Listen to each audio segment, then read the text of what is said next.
everyone, it's Annabelle and welcome back to my channel. In today's video I just thought we'd do a very brief tour while I go around and water my plants, and we'll see kind of some updates of a few orchids and just like a general chat about a few that are doing things I'm happy with, things that I'm battling a little bit with at the moment, and just thought it would be a good opportunity to do a brief update with you all. So I'm just going along watering my plants. You've seen this before. I've done a comprehensive video before about how I water my orchids. I'll link that up in the corner and down below, just like a 5-minute video on how I water, and I've done a more comprehensive fertiliser routine video. Currently at the moment it's going to be about 30 degrees Celsius outside today, possibly higher. I installed some shade netting a few weeks ago because I was really struggling with the heat. So the shade netting I've got up at the moment is like aluminium, I think, or some sort of reflective metal, and it really cuts the heat in here down. Does mean that it's a little bit dark until the sun comes around, but you can see the sun is just starting to come around, just in that corner there. Is that half? So that's the kind of light level when it comes round. It's nice and bright when it does come around. It's a 70% shade netting, so I really want to cut a lot of that heat out. So I'm just kind of going along, watering my orchids. And what I've done, I mixed up a relatively low fertiliser solution, added in an extra 60 ppm of magnesium, and I have sprayed all of the orchids down literally a few minutes ago, and they're basically dry already. That's how low the humidity is, but me doing that has got the humidity up to 74% in here. So humidity isn't a big deal. But very low humidity coupled with very hot temperatures can be a real issue, and they were really struggling a little bit, to be honest. So my Miltoniopsis have all been pulled out. They could not deal with it. I was getting really bad leaf tip dieback. Just wasn't able to keep up with watering with them. So they've just moved to a windowsill. It's too hot in here for them over summer. I've already done these, but I'm just kind of showing you what I'm doing. These are my Dimorphorchis lowii. So what I've done is just sprayed the tops and undersides of all of the leaves. Some of these orchids will be the type that have their stomata open during the day. Some will be the type that have their stomata open at night. I don't know why I can't get this into my head, but I keep doing videos where I mention this and then forgetting which way around it is. Nina corrected me last time. Maybe Nina can put a comment down below about which way around it is again. Sorry, I'm on the next shelf down now and I haven't tilted you. Going along. Yeah, so things that are happening at the moment. All of my phals are seriously spike crazy at the moment. Got secondary spikes popping up all over the place, as well as lots of new spikes happening. Loads of spikes just everywhere. New spikes, new spikes. So this one's already got a spike. Still got a flower on. It's the Peloric one. This is going to be a very juddery video, I think. So this little guy here, he's already got the spike, but then he's got another one here, another one here. Yeah, it's just the same story for pretty much all of my phals at the moment. They're just spiking like mad. A lot of them have got 4 spikes coming. I think it is the day-night differentials, because it's I'll show you my highs and lows at the moment. So it's been up to 35 degrees Celsius in the day and down to 15 at nights. Obviously not on the same days, that's just minimum maximums, but I'm getting about 10 degrees minimum day-night differentials. So if it's 35 during the day, it's probably about 18, 20 at night. That was on a very hot day before I'd put the shade netting up. Yeah, so I'm getting really massive day-night drops or differentials, and that's triggered all my phals, literally all my phals like clockwork are just spiking like nuts. So yeah, that's a thing. And this is a seed pod of Phalaenopsis violacea alba crossed to Phalaenopsis happyfangsa, which is the really cute yellow phal that doesn't fade, with the little splashes of peach. So that's a nice seed pod there. I've also got, just in here, this is sprayed it down now, actually, I didn't think about that. This is Rinca Brassileia Chief Cindy, which is the really long-lasting, really fragrant Brassivola hybrid, across to Cattleya Mont Elegante. Muffin has come to say hello. He loves it in here. He absolutely loves being able to come into the orchid room. He was a little bit of a plant chewer before. Just scared him with my tripod. But yeah, he's been fine with it. I think having access to outdoors, he's all right with the orchids now, actually. He hasn't even tried to chew one once, and I've got some in here that I really wouldn't want chewed, so yeah, so I'm just going on watering. I've pretty much done everything now. So like this Vanda Mimi Palmer crossed with Pine River pink variety is still in bloom, and I said it before that I wasn't sure if it was fragrant. It is. It's super fragrant. You have to stick your nose right up to it, but it's a really intense perfumey type fragrance. This is the Angrecum calceolus that I recently got from the 46 Olivia eBay seller. All the spikes have suddenly budded up nicely. So what else is happening? Getting way too much light. Mercedes Patola. It's got 2 spikes.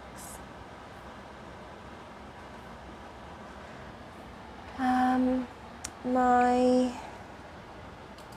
little Tolumnia, pink brished from Nina. There's a spike there.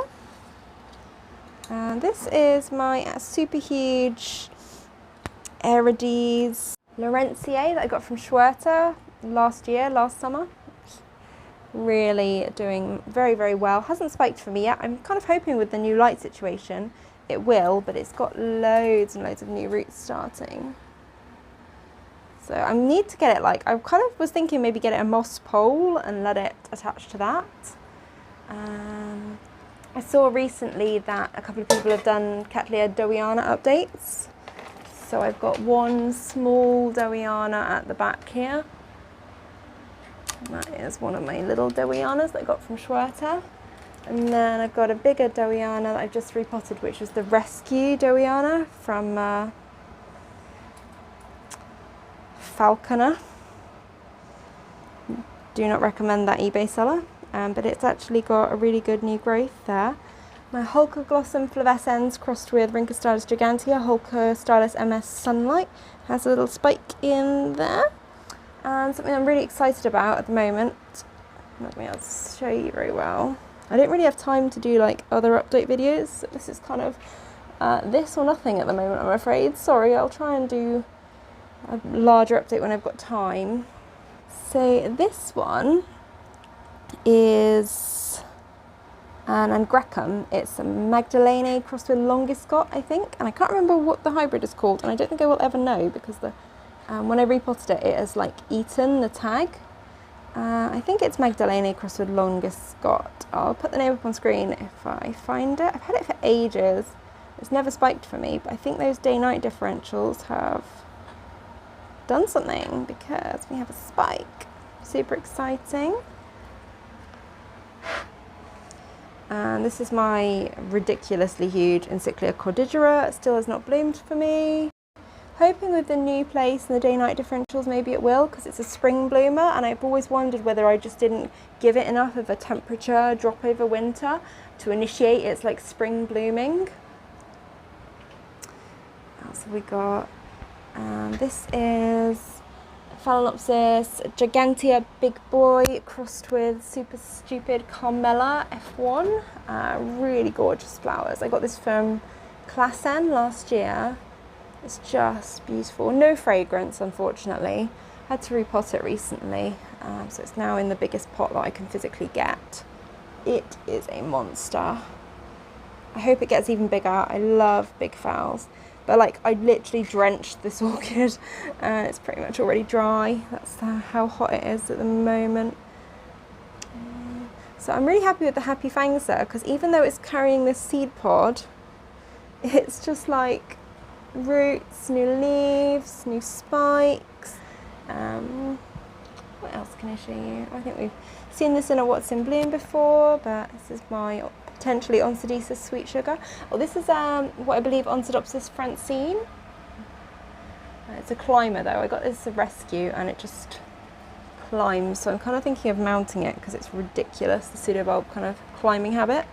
Paphia pedalum that I repotted recently with you guys has a spike. That's the American hybrid. Rhynchostylis giganteas are doing great. Another spike from this no ID Oncidium. It just constantly spikes. Oh, and I'm missing out the most glaring one. The Pupacare Sunset never cut the spikes back off because as long as they're green, they'll just branch and branch. This spike's been on it a year and it just keeps branching. You can obviously see where it's flowered before off it, but always worth keeping the Pupacare Sunset spikes on. Most Oncidiums won't branch, but that one will. This is my Cattleya guttata crossed with Velutina. Losing a leaf on my Francis Fox there, but I do have a bud coming.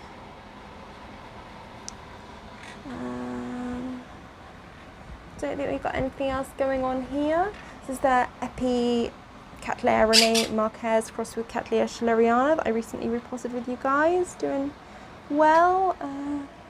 Still just working on leaves at the moment from its growth. Caddisitinae are all doing really great. They love the hot temperatures. This is a spike on one of them, which is great. I keep having spider mite issues that I keep having to battle with, but just keep spraying them. This one my boyfriend will be very relieved with. So this is my Arides odorata alba. I repotted this one with you guys on camera. When we moved, my boyfriend smashed a root tip which was growing, which I was so angry about. Not with him, just in general angry about it. But yeah, it's, as you can see, created a new root tip branch from just above the breakpoint, which is great. This one you haven't seen for a while. This is Arides Koret Koki crossed with Rhynchostylis retusa. I got this one from Klassen last year. Just a really vigorous grower. Oh, there's my Rhynchostylis retusa at the back there. Lost a couple of leaves. I've repotted it recently. It's doing really well in semi-hydro though. Dimorphocus loea you have seen recently. This one I got recently in a haul from Klassen. It's Renanthera storiae crossed with Rhynchoridis Bangkok Sunset, or Periorara Bangkok Sunset as it is now. It made a new root which is actually finding its way down into the media well, so that is great. This is another Vanda from Klassen behind it, making loads and loads of new roots, and it's actually reactivating one of the tips that got scuffed in transport, if you can see that. Yeah, it's a very big, huge one. It had some damage from transport, but seems to be doing well. Another couple from Klassen was the Vanda Violet Aroma that they sent me two of. Sorry, you're going to be getting a lot of noise from the fan here.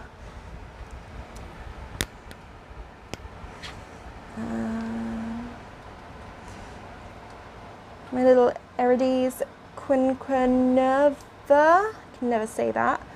Miltonia Sunset at the back there with a spike coming in.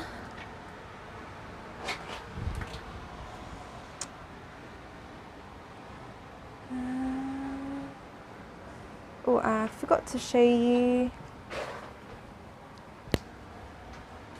this little Cattleya, yellow and pink Cattleya that I have. No ID. It's blooming again. It's more yellow than pink this time. Before it's been more pink. Really beautiful blooms.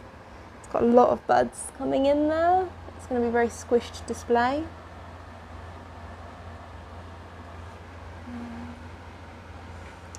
It's my Vandopsis lysochiloides.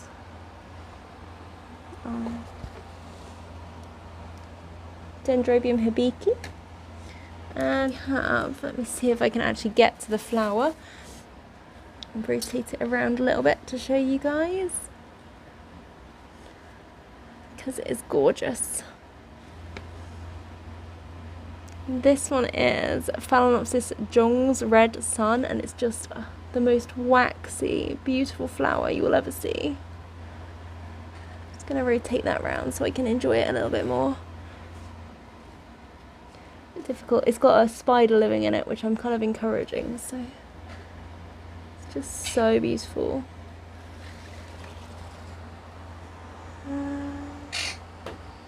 Something else I noticed recently, my Neophonetia falcata across the Phalaenopsis equestris is creating some stuff in the leaf joins. I'm not going to focus.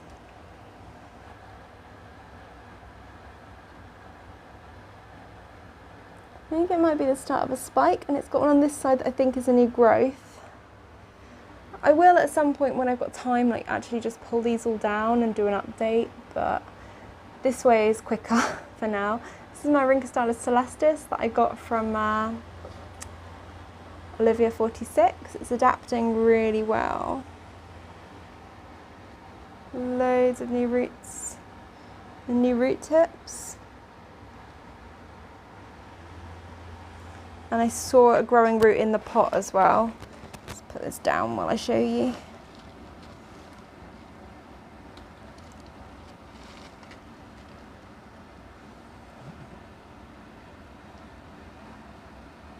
So that's actually adapting this time rather than my other Rincostylus celestis, which I pulled off a mount and was a little bit rough with, which is just recovering, but they can definitely do it. The back there is my Vanda MV tannins. And then cross over here. This is my Sweet Memory Leodoro, and it has a seed pod at the moment, which is Sweet Memory is the seed parent, and Phalaenopsis Shinger Pure Love is the pollen parent on that. There's a chance this could be sterile, but it has formed a seed pod. Leodoro is supposed to be quite a hard one to cross. It's one of my Dendrobium Phalaenopsis types. A few of them lying around. And this one is DTPS Purple Martin, which is Phalaenopsis violacea crossed with equestris, I believe. But no fragrance at all, which is a little bit sad, but it's Purple Martin. Got really beautiful, like glittery blooms.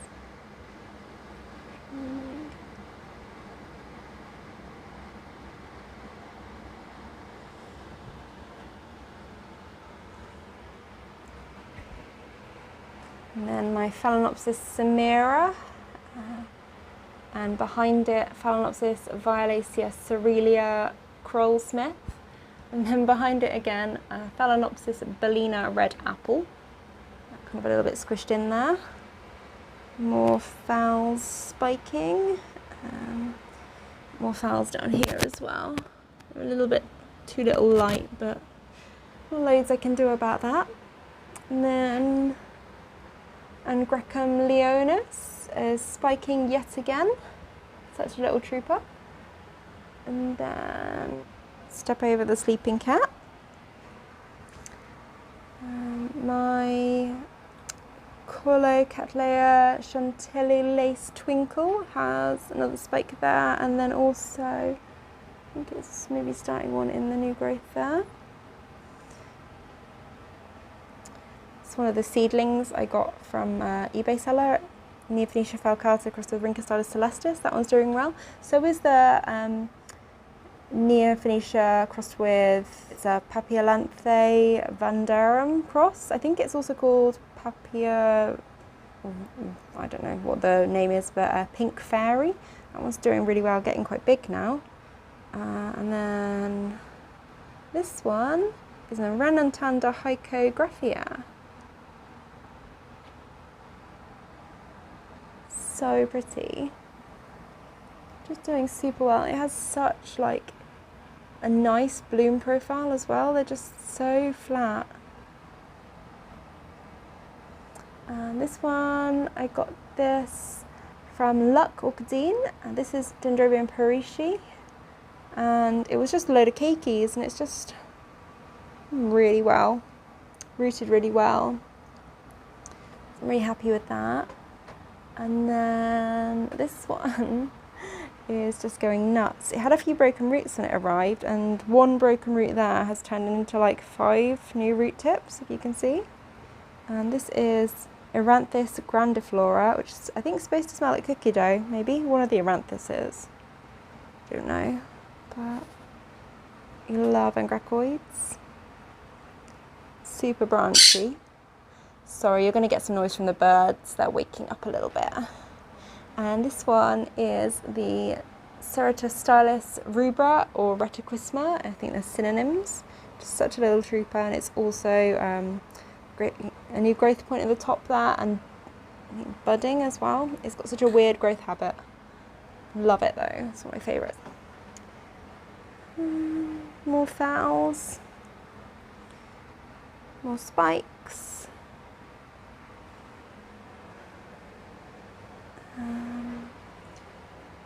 Oncidium twinkle keeps blooming, sort of on and off. And this one is the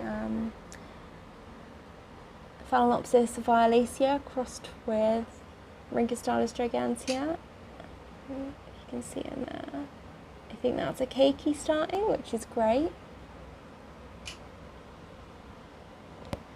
A little epidendrum in bloom down here.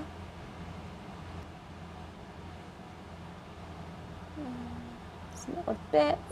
Maxillaria variabilis, the 3 that I put in 3 different setups, and go figure, all of them are doing great. So all of that setups work apparently. I am planning on updating on them soon, but it's just kind of as and when. A few little strugglers here, as well as, so this is Dendrobium unicum, and I thought I'd killed it, but these guys have a habit of playing dead apparently. It's actually starting some buds. It looks terrible, but you know, I'm at the stage now where if there's only so much I can do, and if they don't want to adapt, then well, they can adapt, or I will rescue them, but I give them a good long time to adapt. I don't pull things out of setups unnecessarily, because that just stresses them more. This one I don't think I've shown you guys before, but this is my Arachnus Maggie, I never know how you say it. Oh, and the tag isn't going to help me much either now, because it's completely faded off. Maggie OEI, I think it is, Oi, Maggie something.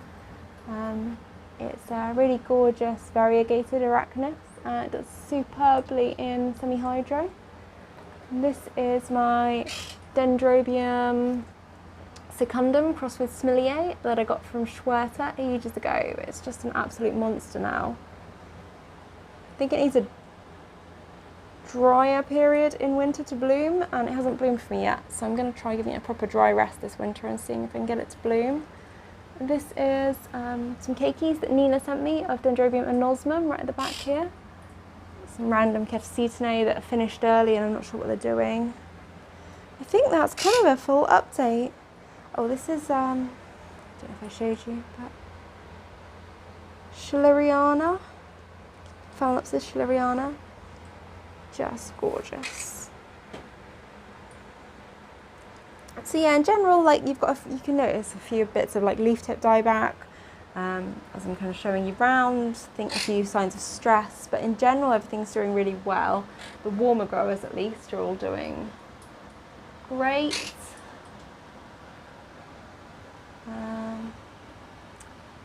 The cooler growers have had to be moved to upstairs.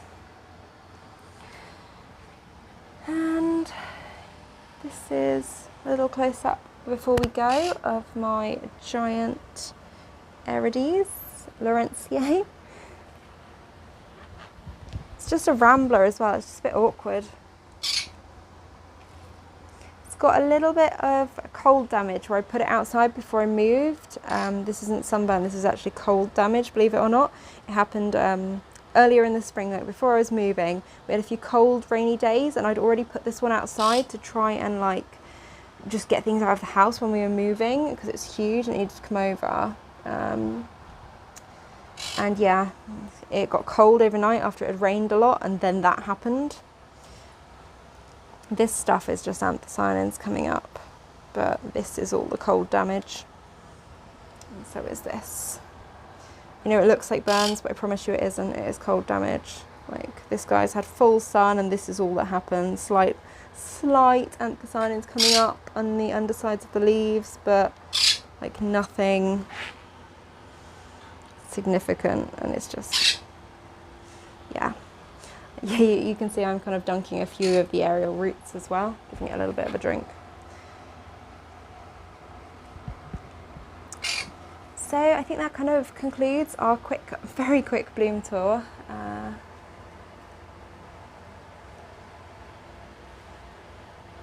This is the Maxima, one of the group that I sent to Nina, a little clump of seedlings that I got. Sold as a big plant, but actually just lots of seedlings stuck together. Not loads going on, but it's a few bits in bloom. Things are just kind of acclimatizing, I think, to the new setup, and I think now that they are getting used to it, should have a bit more success. There was a lot of stress at first, but I think we're getting there. I'm just like getting used to having to like actually spray things down, whereas before, you know, that was like an absolute no. I could never spray things down in my old setup, whereas now it's like actually probably beneficial for me to be spraying them, and so I'm adding nutrients in as well while I'm spraying them, because like even if a little bit's absorbed through foliar feeding, you know, it's better than nothing. So yeah, that is everything for today. Thank you so much for stopping by with me for my quick little update tour. Let me know if there's anything that you've seen in here that you would like a more in-depth video on, and I think that's kind of the way I'm going to be going for a few months, is just doing quick updates, and then like if you see something that catches your eye that you would like a tutorial or care tips on, then do just let me know. But yeah, thanks so much for stopping by, and have a great day, everybody. If you did enjoy this video and want to see more, then don't forget to give this a like or subscribe to my channel for more regular updates, and I will see you guys all later. Your last shot of my little MS Sunlight before I go. Oh, and my Dowiana, of course. Maybe this will bloom. Maybe. See you guys all later. Bye.